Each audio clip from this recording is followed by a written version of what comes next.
चिराग पासवान को भाजपा की नीतियां समझ से परे, लोकसभा चुनाव नजदीक, लेकिन अभी तक पशुपति पारस कर रहे हैं दावा।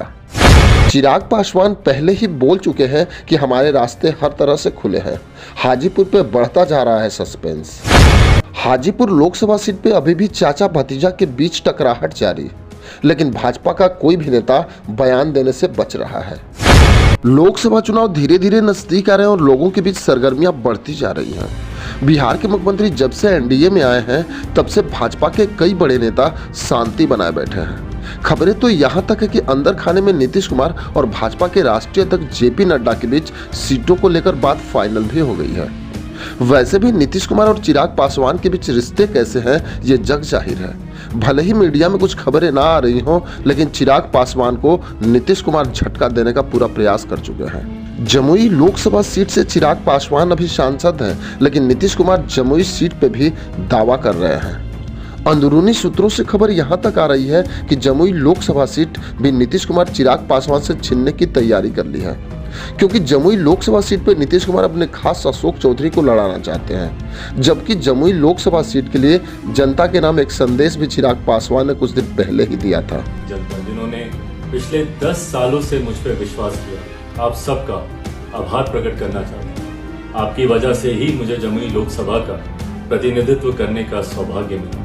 पिछले 10 साल से निरंतरता में मेरा प्रयास रहा कि इस सदन में जमुई से जुड़े हुए विषयों को ज्यादा से ज्यादा मैं उठा सकूं।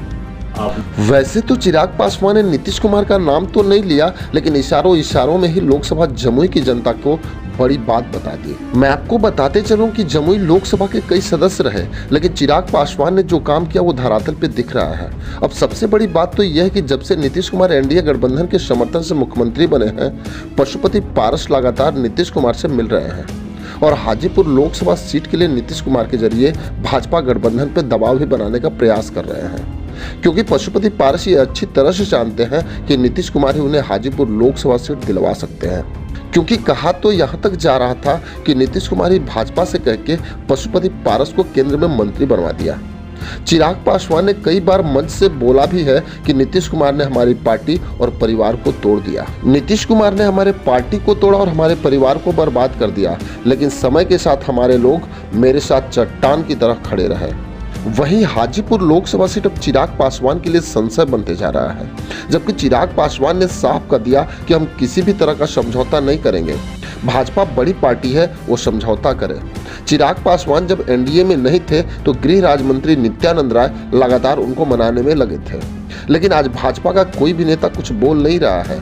वैसे भी चिराग पासवान साफ बोल चुके हैं, हमारे लिए कई रास्ते खुले हैं। मैं हाजीपुर सीट पे किसी तरह का समझौता नहीं करूंगा, हम हाजीपुर सीट पे जरूर लड़ेंगे। लेकिन अगर भाजपा जल्द ही चिराग पासवान पे कोई विचार नहीं करती है तो विद्रोह तय माना जा रहा है, क्योंकि हाजीपुर में चिराग पासवान अपनी शक्ति प्रदर्शन भी कर चुके हैं और भाजपा हाईकमान को अपना संदेश दे चुके हैं। लेकिन नीतीश कुमार के आने के बाद भाजपा चिराग पासवान को लगातार इग्नोर कर रही है। लेकिन हाजीपुर लोकसभा सीट पे भाजपा के नेता चिराग पासवान को सीट नहीं देते हैं तो चिराग पासवान को क्या करना चाहिए, हमें अपनी राय कमेंट बॉक्स में जरूर लिखेंगे। बस आज के लिए इतना ही, फिर मिलेंगे। जय हिंद।